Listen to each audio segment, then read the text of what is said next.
Olá, nesse vídeo a gente vai apresentar o projeto de proteção de uma subestação industrial, a baixadora 69 kV para 3.8 kV. Esse trabalho é referente à disciplina de proteção de sistemas elétricos de potência da Universidade Federal do Ceará, 2020.1. A equipe sou eu, Ana Patrícia, Demison Alcântara e Francisco Adenilson. O sistema de transmissão de energia elétrico brasileiro ele é um sistema interligado e tende a cada vez se interligar mais, o que traz inúmeras vantagens, tais como confiabilidade, flexibilidade, continuidade, segurança e também economia do sistema. Porém, para atingir todos esses critérios de forma desejada, é necessário que cada sistema ligado ao sistema de transmissão, ou seja, cada subestação, funcione de acordo com o esperado. A proteção de subestação de energia elétrica significa, de forma geral, monitorar e controlar grandezas elétricas envolvidas no processo, tanto de transmissão quanto de distribuição de energia. Essas grandezas correspondem às tensões, correntes, potências ativas e reativas envolvidas no processo de transmissão e distribuição de energia. Cada subsistema é responsável por isolar qualquer defeito que possa ocorrer na subestação ou nas suas vizinhanças. Dessa forma, o sistema de proteção ele é capaz de proteger os equipamentos não só das altíssimas correntes de curto-circuito, mas também de outras situações de risco, como diferenças na frequência muito elevada, frequências muito baixas, e tensões também. Esses defeitos e situações de riscos também são chamados de faltas, que podem vir a ocorrer na rede. Para a correta especificação de um subsistema de proteção, há 4 requisitos básicos que devem ser atendidos. São eles: a velocidade, que vai verificar se o sistema ele protege de forma eficiente, fazendo um rápido desligamento do trecho ou equipamento defeituoso. Outro critério é o da seletividade. A seletividade ela garante que o sistema é capaz de reconhecer e selecionar as condições de operação a fim de evitar os desligamentos necessários. Ou seja, ela tem que reconhecer onde está a falta ou a falha e desligar somente aquele equipamento ou parte defeituosa do sistema. Já outro critério é o da sensibilidade.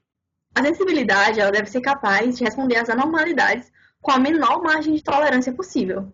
O equipamento ele deve operar com segurança, mesmo em caso de ocorrência de correntes de desequilíbrio ou de defeito. O último critério é o da confiabilidade, que ele está intimamente ligado à da seletividade e da sensibilidade. Para que um sistema seja confiável, ele deve atuar sempre que tiver uma falta ou falha, independente das condições operativas, sejam elas internas ou externas. E ele deve respeitar sempre a seletividade e as sensibilidades configuradas para aquele sistema. No nosso trabalho, a gente vai realizar um estudo da proteção de uma subestação industrial que, a partir da topologia apresentada nessa figura aqui, na figura vista, nós podemos ver que ela é uma subestação que constituída por 6 alimentadores de carga, que são alimentados por uma subestação abaixadora com 2 transformadores. Cada um desses transformadores ele tem uma relação ele transforma um nível de tensão de alta tensão de 69 kV para um nível de tensão média tensão 3.8 kV. Cada um desses transformadores também tem uma potência de 7,5 MVA cada. Já a nossa rede de distribuição, localizada na parte final, ela é constituída, como já comentado, de 6 alimentadores, onde cada um desses alimentadores tem sua própria potência. A especificação de cada componente de proteção do sistema está diretamente ligada às configurações do sistema, como os níveis de tensão, a corrente nominal, corrente de curto, dentre outras características. Assim, o estudo da proteção ela começa com o estudo do próprio sistema, da rede em que a subestação vai estar conectada. Para o caso da redistribuição da concessionária Enel-Distribuidora, Ceará, a subestação está submetida a uma frequência do sistema de 60 Hz e, apesar dos transformadores apresentarem uma tensão nominal de 69 kV em alta tensão e 3.8 kV em média tensão, a tensão máxima de operação que pode chegar é 72,5 kV em alta tensão e 15 kV em média tensão. O tipo de transformador utilizado na subestação é um ΔY aterrado. Um dos principais componentes de um sistema de proteção é o relé. Componente que, através da comparação de valores medidos e de grandezas elétricas, com valores pré-definidos e ajustados em cada relé, é capaz de identificar falhas nos sistemas e comandar a abertura ou fechamento de equipamentos de proteção, sejam eles disjuntores, ligadores, dentre outros. Em cada relé pode-se configurar uma ou mais funções. Cada relé é conectado a transformadores de instrumentos e eles realizam a comunicação com um ou mais dispositivos de proteção, com os quais ele vai comandar a abertura ou fechamento. Ao verificar a topologia do projeto da subestação apresentada anteriormente, foram especificados 12 grupos de relés, um para a saída dos alimentadores após o barramento de média tensão e os demais distribuídos ao longo da própria subestação. Essa tabela ela mostra os grupos de relés especificados. O primeiro relé que podemos ver, ele é o relé de multifunção de distância na saída do barramento de 69. Esse relé é de responsabilidade da Enel Distribuidora e ele apresenta uma função, as funções sobrecorrente de instantâneas e temporizadas de fase de neutro, além da função de distância, função 21. Para que esse primeiro relé da concessionária, ele vai ser, os ajustes deles vão ser calculados em cima da ordem de ajuste de proteção, a OAP. A partir dele, então, será os demais ajustes, os ajustes dos demais relés serão calculados e especificados. O relé R2, o relé R1, na verdade, que é o primeiro relé da subestação industrial, ele é um relé de medição. E a única função especificada para ele é justamente a função de medição. Já o relé R2, que configura um relé na entrada do barramento, ele é um relé de multifunção de sobrecorrente e apresenta as funções de sobrecorrente temporizadas e instantâneas de fase de neutro, a função 27, que corresponde à função de subtensão, e 62BF, função de falha de disjuntor. Posteriormente, será visto que as funções de sobrecorrente, fase neutra, temporizada e instantânea, elas são especificadas para praticamente todos os relés, somente não para os relés de funções intrínsecas do transformador, que vai ser melhor comentado. Os relés R3 e R4 são também R3 configurando uma proteção de retaguarda do transformador e R4 uma proteção na entrada do barramento de média tensão. Como disse anteriormente, as funções de sobrecorrente e falha de disjuntor estão especificadas para eles. Já o relé R5, ele é um relé de proteção unitária. Para ele foram configuradas as proteções diferencial, 87, e sobrecorrente de terra, 51G. Relé 56 é um relé de bloqueio, é uma proteção auxiliar. A comunicação realizada por ele vem tanto de outros relés, quanto vai para os equipamentos de proteção, como os disjuntores, a montante e ajustante do transformador. Os relés, indo do relé R7 até o relé R10, eles são os relés de proteção intrínseca do transformador. Neles, temos as funções de pressão de gás, válvula de alívio de pressão, proteção térmica nos enrolamentos do transformador, temperatura e nível de óleo. O relé R11 configura um relé de multifunção de sobrecorrente e é o último relé da subestação que vai para os alimentadores de carga. Para ele, foram especificados funções de desequilíbrio de corrente, sobrecorrentes, já comentadas, e falha de disjuntor. Esse último relé, que é o R1, ele é o relé já pertencente ao sistema de distribuição de média tensão industrial e está configurado como todos os de sobrecorrente e o de falha de disjuntor. Bom, para o bom funcionamento da subestação, seja da sua proteção ou do seu funcionamento seguindo os critérios citados anteriormente, de confiabilidade, seletividade, etc., são necessários estudos de fluxo de carga e ensaios de curto-circuito da subestação industrial. Para isso, foi utilizado essa topologia montada por meio do programa EasyPower, que se trata de uma topologia com fluxo unidirecional, por não haver geração distribuída. Porém, esse programa EasyPower ele também apresenta funcionalidade para realizar o estudo para essa condição, com geração distribuída. Bom, foram ensaiados 3 tipos de operação de fluxo de carga, que seriam essas: operação com carga nominal em 100% dos transformadores, seriam esses 2 primeiros tópicos da tabela.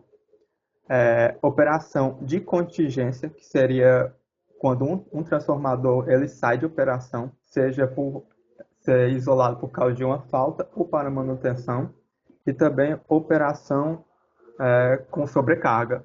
Foi ensaiado com uma sobrecarga de até 50% em cada transformador. Esses dados são importantes e foram obtidos para serem obtidos valores máximos que circularão em cada vão, o que será necessário na definição dos TCs. Além disso, o ensaio de curto-circuito foi realizado para operação nominal e de contingência apenas, devido à grandeza do curto ser dependente apenas da impedância do sistema. Então, uma sobrecarga não afeta no nível de curto-circuito. Bom, após isso, foram definidos esses 4 critérios para o dimensionamento dos TC, que são esses listados a seguir, onde a corrente primária do TC tem que ser maior do que a de carga máxima, que obtivemos nos ensaios de fluxo de carga. Essa corrente primária do TC também tem que ser menor do que a capacidade térmica do condutor, que é a corrente máxima que pode circular naquele condutor sem que o mesmo perca isolação. E a corrente primária que irá circular no TC, multiplicado por um fator de segurança, ela deve ser maior do que o curto-circuito máximo que irá passar por aquele vão. E a tensão também tem que ser especificada a tensão de operação do TC, se ela está no lado de média tensão ou no lado de alta tensão. Aqui estão listados todos a definição dos TCs, seja para o lado de alta tensão e de média tensão da subestação industrial. Na definição dos TPs e para-raios, se seguiram apenas pelo nível de tensão ao qual estão conectados e os definidos pela norma. Nessas tabelas, nós podemos ver a norma que define esses TPs e também a norma que define os para-raios adotados na subestação. Bom, o diagrama unifilar da subestação industrial foi obtido tendo em base com os TCs, TPs e para-raios adotados, seguindo aquela topologia inicial apresentada. Nesse diagrama a seguir, nós podemos conferir a comunicação que ocorre entre os relés e os dispositivos de interrupção, seja os disjuntores, ligadores. Podemos observar também o posicionamento dos para-raios, que são feitos sempre após um barramento. Bom, seguindo com o projeto, após todo o estudo de curto-circuito e definição de quais proteções seriam adotadas no sistema de proteção, foi feito o estudo de coordenação dos relés de sobrecorrente, certo? Ou seja, das funções 51N e 50N, certo? E o primeiro passo para dimensionamento dos relés de sobrecorrente foram os dados obtidos a partir da ordem de ajuste das proteções, ou AP, né? Que a gente obteve as informações para o relé de saída de linha da concessionária, né? Que no caso seriam um 2N6, informações dos ajustes aplicados no relé, no caso dial, né? Corrente de picape, tipo de curva, que seria a curva muito inversa, e aí esse tipo de curva foi adotado para todos os relés de sobrecorrente temporizados, né? E no caso, o relé de saída de linha da concessionária, ele tem a 50 e 50N desabilitadas, né? Desativadas. E aí aqui a gente tem os coordenogramas de fase e de neutro para esse relé 12N6. E partindo desse relé, né? A montante, a gente dimensionou a função de sobrecorrente do relé, a função de sobrecorrente do relé R2. No caso, é uma exigência esse relé ter coordenação com o relé de saída de linha da concessionária, ou seja, o relé R2, que é o relé de entrada de linha da subestação deve ter seus ajustes de tal forma que esteja coordenado com o relé de saída de linha da concessionária. No caso, seria uma corrente de picape abaixo da corrente de picape do relé com 2N6, um dial de tempo menor e um tempo de operação para um curto-circuito junto a esse relé, né, no caso, é menor que para o relé de saída de linha da concessionária, garantindo desta forma a coordenação. Né? A partir dos dados obtidos para o relé 12N6, e partindo do ponto que devemos coordenar o relé de entrada de linha da nossa subestação com esse relé, a gente partiu para o cálculo dos ajustes do relé R2, né, da função 50 e 51, 50 e 51, 50N, certo? E no caso, para o cálculo da função 51, considerou-se como a corrente de carga máxima, né, em R2, a corrente de contingência. Definimos a corrente de ajuste, né, seria o TAP, né? Seguindo, definimos a corrente de picape, e esta é importante que esteja abaixo da corrente de picape do relé 12N6, né, para haver coordenação. Seguindo, calculamos a corrente de picape da função 50 associada ao relé R2, e aí para essa corrente de picape foi considerado 52% da corrente de curto-circuito trifásica, né?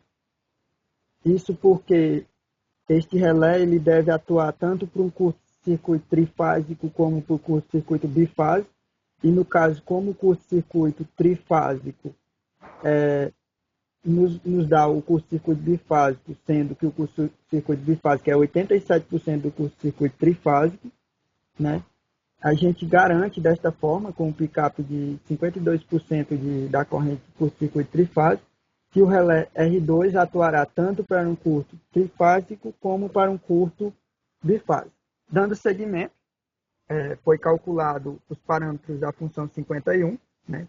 E aí, no caso, definiu-se um múltiplo como sendo a corrente de picape da função 50 de R2 sobre a corrente de picape da função 51 com 2N6, né? A gente calculou o múltiplo de 2N6 para essa corrente de picape da 50 de R2. A partir desse múltiplo, obter-se um tempo de operação de 2N6, da 51 de 2N6, com a margem de coordenação de 0,3, obteve-se um tempo de operação da função 51 associado a R2.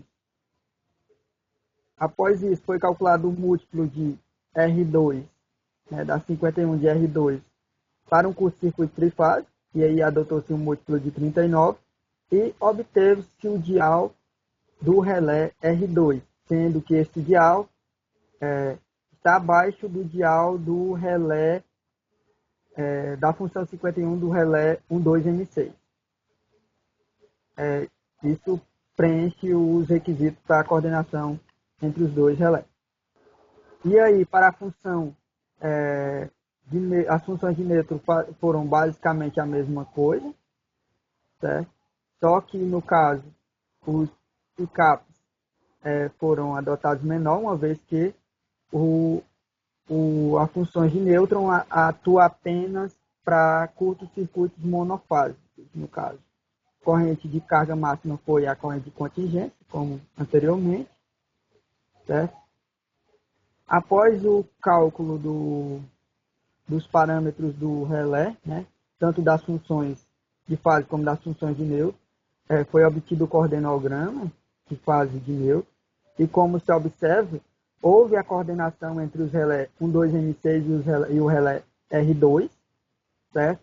A coordenação pode ser enfatizada pelo fato das curvas das funções de fase e de neutro do relé 12N6 está acima das curvas de fase de neutro do relé R2. mostrando que houve coordenação, significando que para um curto, né, o relé, um curto-circuito M69KV, certo? Na entrada de linha, o relé R2 irá atuar primeiro que o relé 12N6. Isso tanto para curtos bifásicos e trifásicos, como para curtos monofásicos, sendo a atuação para este da função 50 ou 50N. O próximo relé, a função de sobrecorrente, com a função de sobrecorrente determinada, foi o relé R3, que é o relé de proteção de retaguarda dos transformadores de potência, né, no caso. Para este relé em questão, para o cálculo dos parâmetros, foram considerados um curto-circuito na barra de 13,8 kV, certo? Refletidos na barra de 69 kV. Certo? Aqui temos os níveis, temos os valores de curto-circuito em 13,8, certo? E os curtos-circuitos na barra de 69. Aqui vale dar destaque ao curto-circuito monofásico. Por quê? Porque a configuração do nosso transformador, né, da nossa subestação, é um transformador ΔY aterrado. Um transformador ΔY aterrado, ele não tem a corrente de curto-circuito monofásica circulando nas fases do lado do primário. O que se tem é o seguinte: um curto-circuito em 13,8 kV irá induzir uma corrente no lado de alta tensão, tal que esse curto-circuito, né, monofásico, será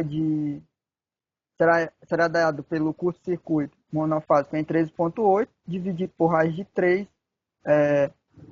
dividido pela relação de transformação do transformador. Certo? Isso é um ponto importante e que foi determinante para que pudéssemos configurar os nossos relés. Aí aqui temos os dados, né, os dados básicos para a determinação dos parâmetros, né, tanto o múltiplo mínimo máximo do relé, e a partir disso temos a corrente de ajuste da função 51 do relé R3. Determinou-se a corrente de ajuste e, a partir da corrente de ajuste, a corrente de pick-up. Mais uma vez, a corrente de pick-up de R3 está abaixo da corrente de pick-up da 51 de R2, como a 51 de R2 estava abaixo da corrente de pick-up de 1,2 da função 51 de 1,2 M6. Isso para garantir coordenação, né? A partir da corrente de pick-up e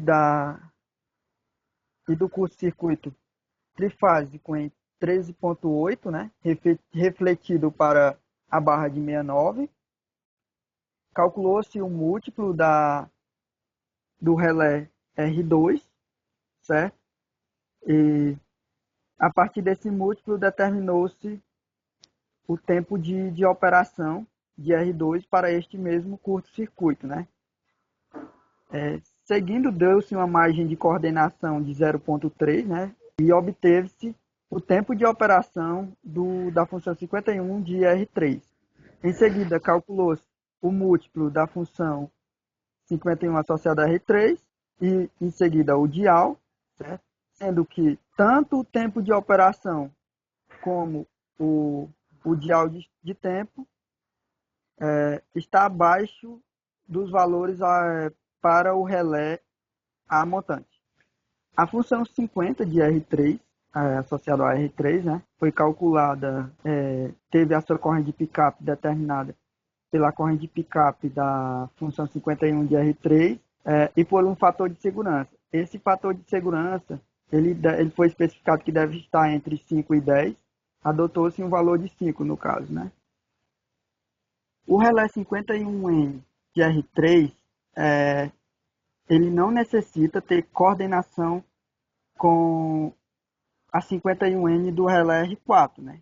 Uma vez que, como já foi falado, O lado de alta do transformador está isolado de curto-circuito monofásico no lado de média, né? De média tensão, certo? E partindo desse pressuposto, né? Desse fato, foi que se determinou os parâmetros da função 51N de R3. Aqui temos o coordenograma de fase, e para esse coordenograma já temos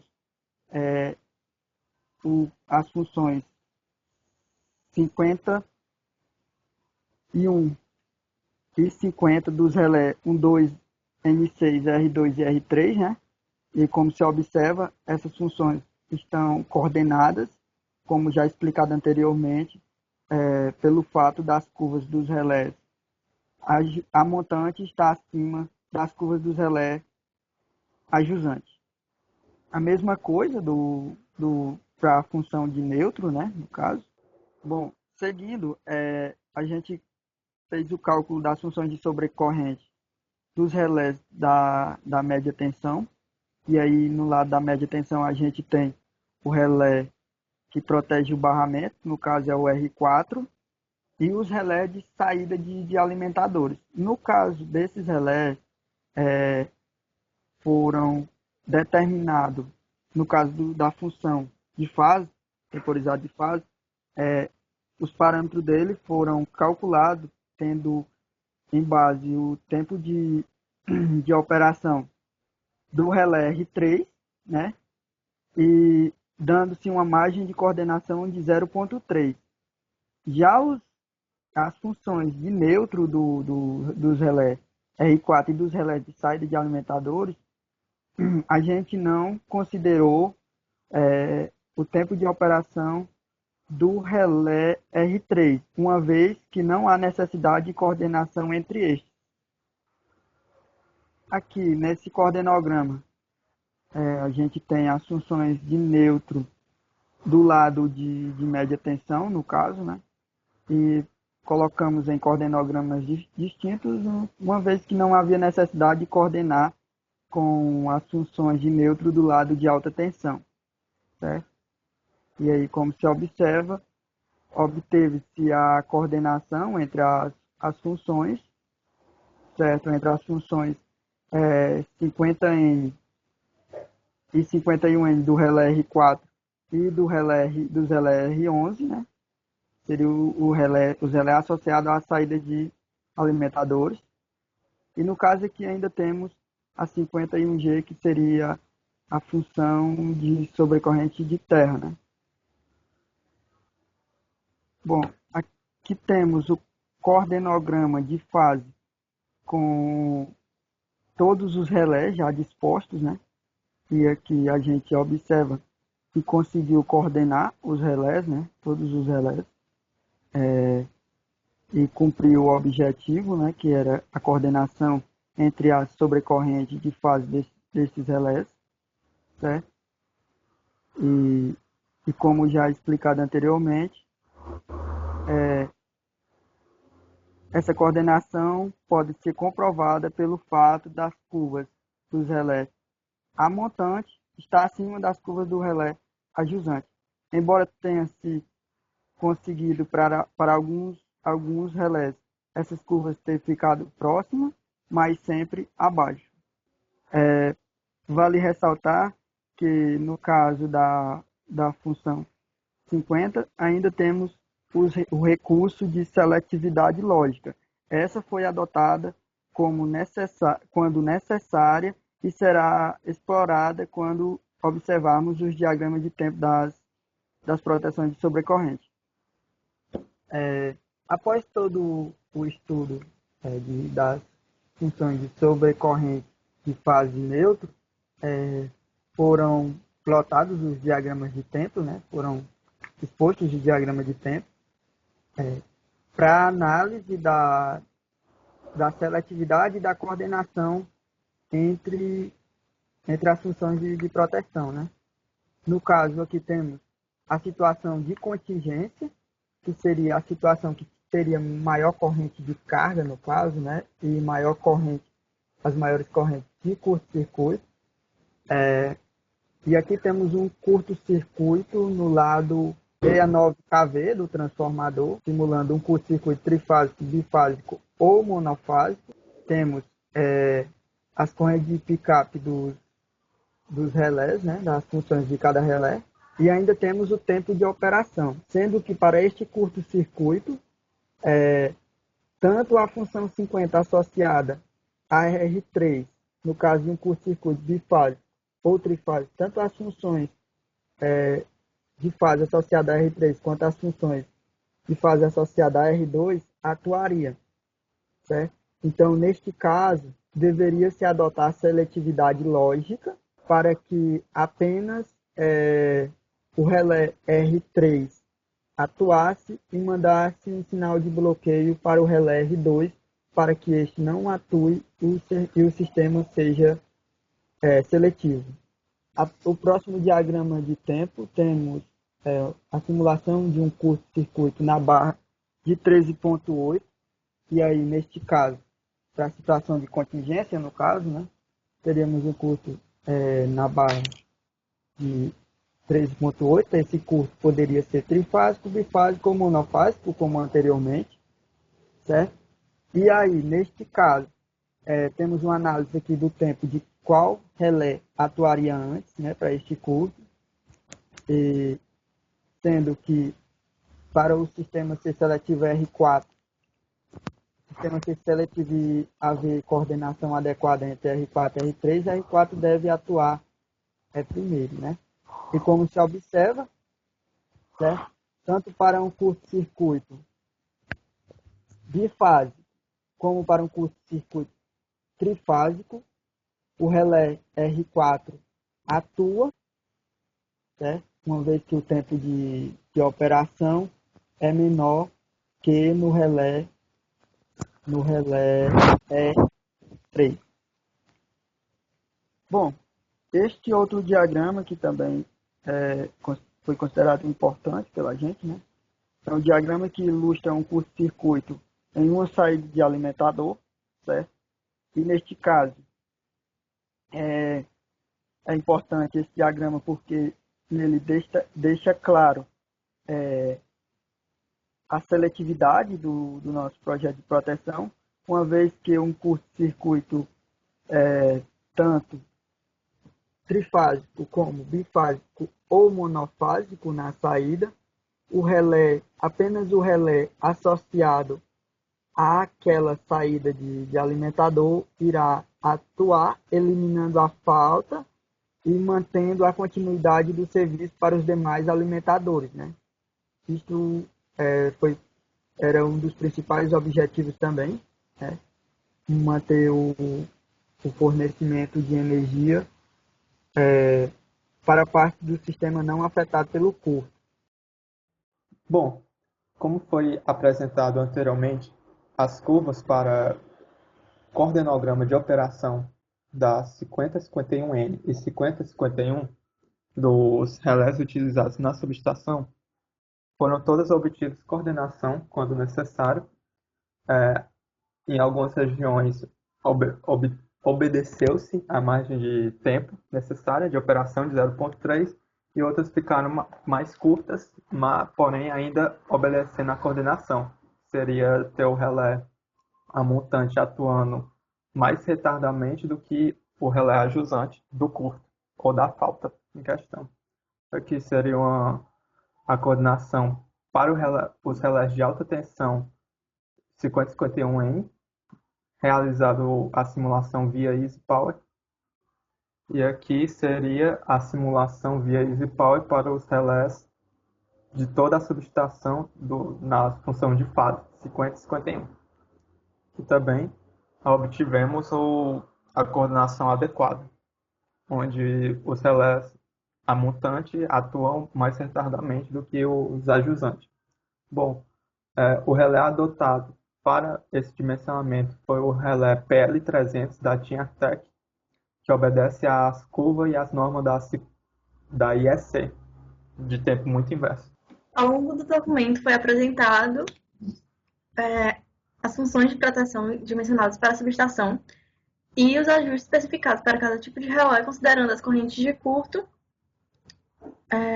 também estudadas.